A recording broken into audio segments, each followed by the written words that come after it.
Jumanne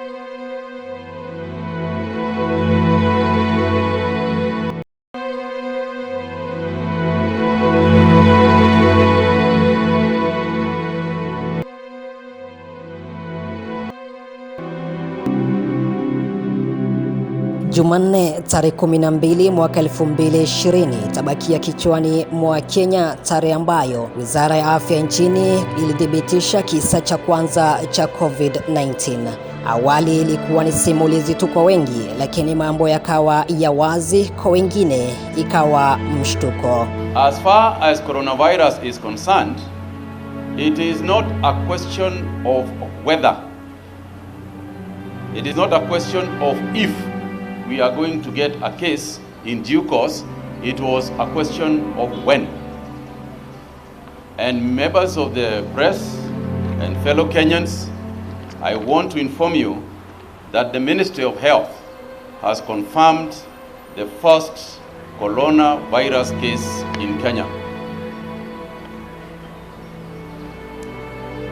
The case was confirmed on the 12th, which was last night, as the first one to be reported in Kenya since the beginning of the outbreak in China. The case is a Kenya citizen who traveled back to Nairobi, returning from the United States of America.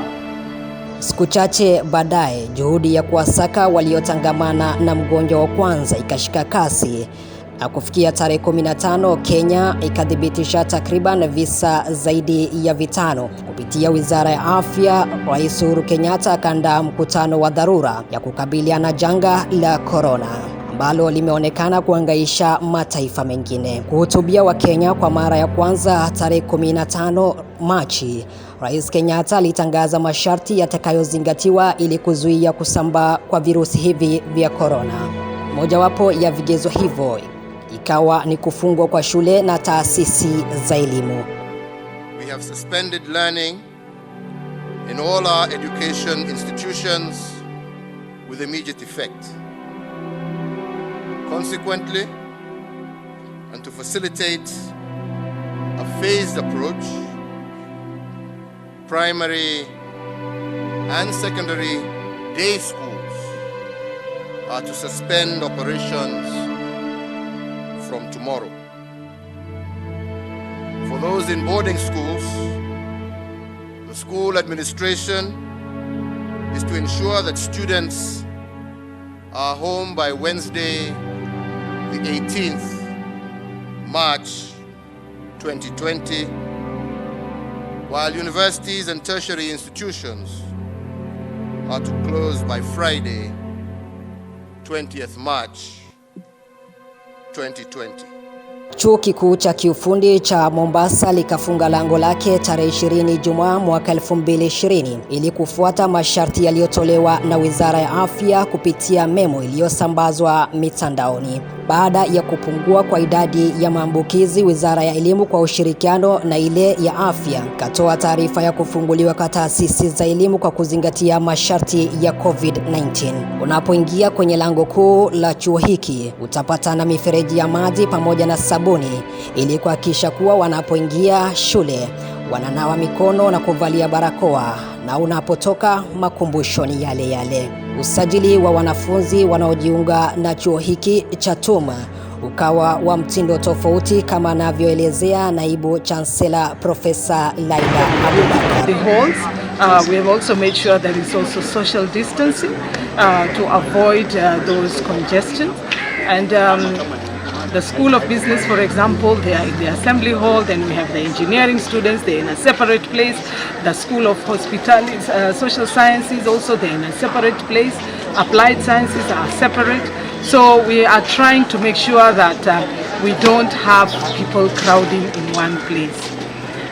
We are going to have the first years now, today, and then the continuing students who are in second semester are the ones who will be coming again next week, who have finished their academic year and did their exams last month. They are now proceeding for attachment.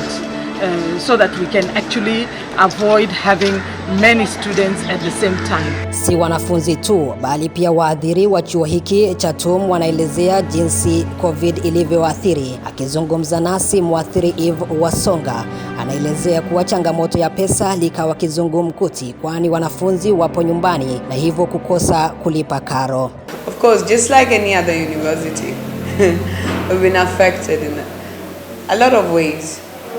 Of course, for a long time we had to break, so we were at home.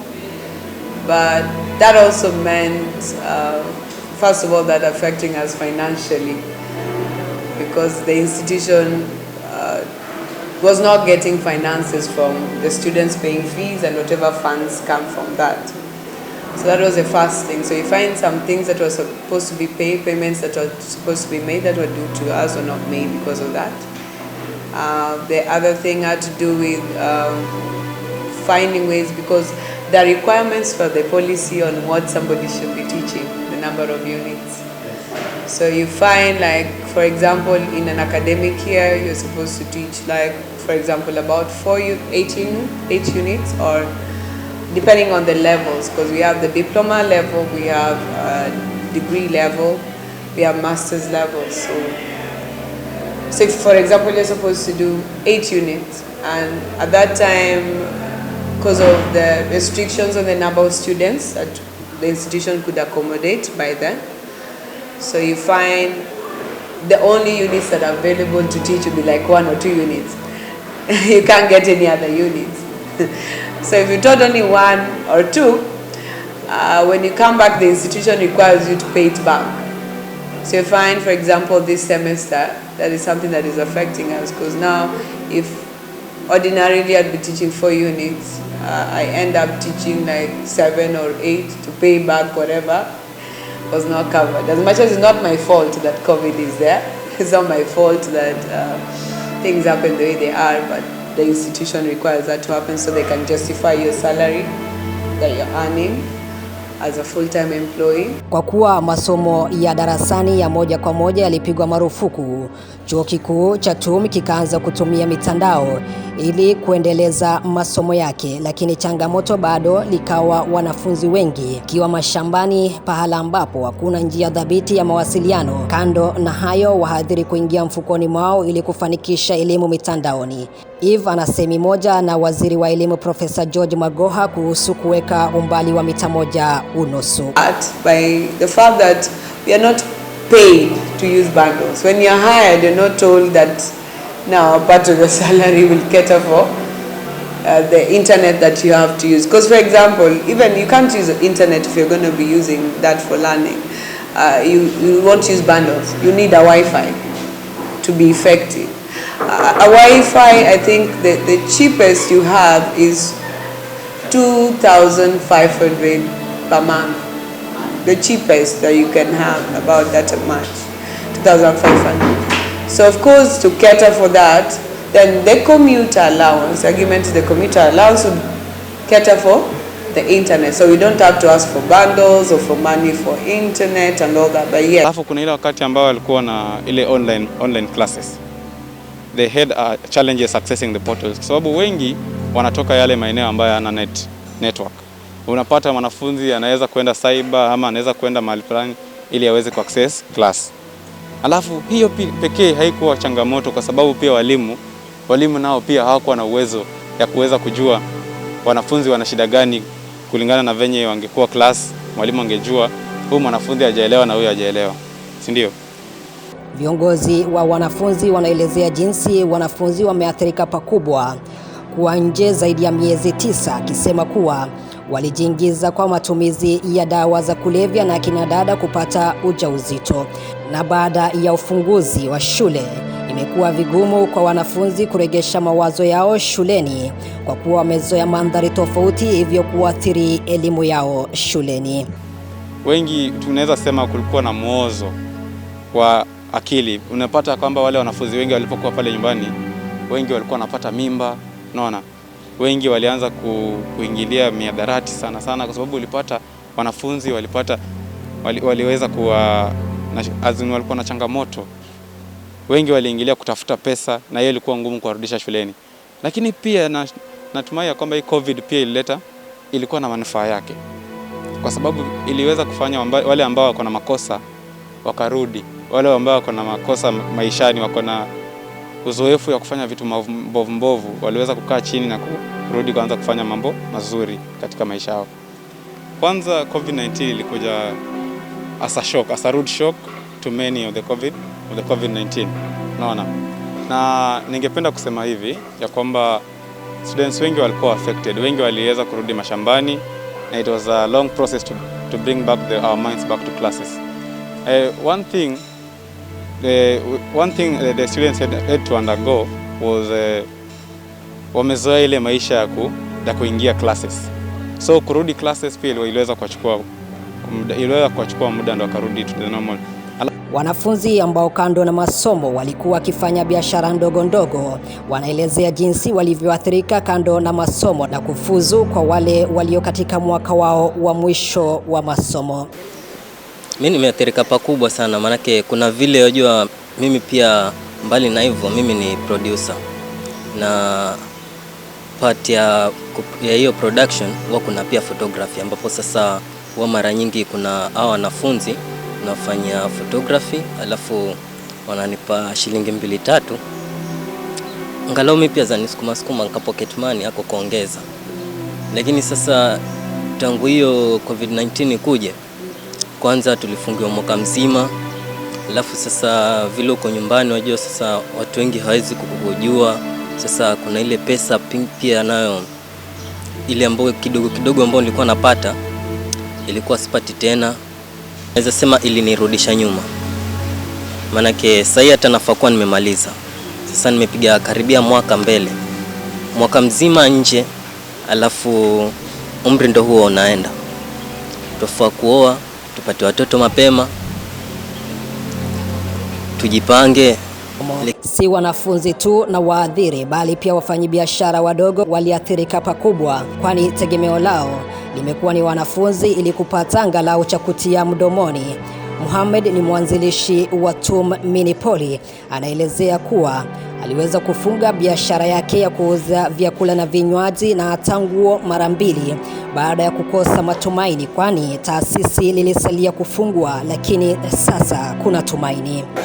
Just moved to Kenya 2 years ago before the corona effect, and tried to invest at Poly Mini Cafe. That's what we call this place, a center whereby we introduce different kind of, or also say we bring in different kind of cultures from Swahili culture, the Arab culture, the Rift Valleys, and all the students that come to the university come down to this point. The effect of coronavirus had made us close this business twice, I would say. Not in a good way, and has really hurted the business. For me personally, who I deal with the food sector in this section, and I had to open up 2 times, if I'm not wrong, if not 3. The first time basically was after the corona has affected us, and we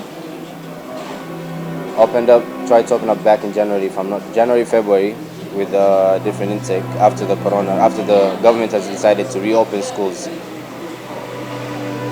We introduced back the food system and tried to adhere by the government policies. However, it wasn't good since all the students were, mostly all the students were online, and some of them were in and out. They had issues coming here because of being cautious of the safety and hygiene and corona effect itself. So the third time, which is now, alhamdulillah, we are opening up and hoping to see a change with the students, all students coming back in. We're hoping to see more students come back to this place and trusting this place like they really used to trust it. Wafanyabiashara hawa wanaelezea mahangaiko waliopitia kabla shule kuweza kufunguliwa. Sasa kutokana na kupungua kwa idadi ya maambukizi ya virusi vya corona, wanaelezea kuna matumaini. Kwa majina yangu naitwa Paul Gitau, na nimefanya hapa kazi hapa kwa muda. Na wakati corona iliingia iliniadhiri sana. Na sio mimi peke yangu. Area hii yote huwa tunategemea wanafunzi. Na wakati walifunga, kila mtu ile yote aliathirika, ikiwa mmoja wao. Hata nibidi nifunge nikaenda nyumbani karibu miezi 9 hivi. Alafu sasa ndio wamekuja wakafungua. Sasa tunakula na kajiko, tunafurahia. Sekta ya uchukuzi haswa waendeshaji wa tuktuk na matatu ambao wengi utawapata wamekita kambi mbele ya lango kuu la chuo hiki cha TUM wanaelezea kilio chao kutokana na janga hili la COVID, kwani wengi wanapuuzwa kuvalia barakoa, hivyo kuhatarisha maisha yao pia. Kwa majina naitwa Kinoti Jackson. Mimi ni mwendeshaji tuktuk hapa Mombasa. Mambo nimeenda ikibadilika.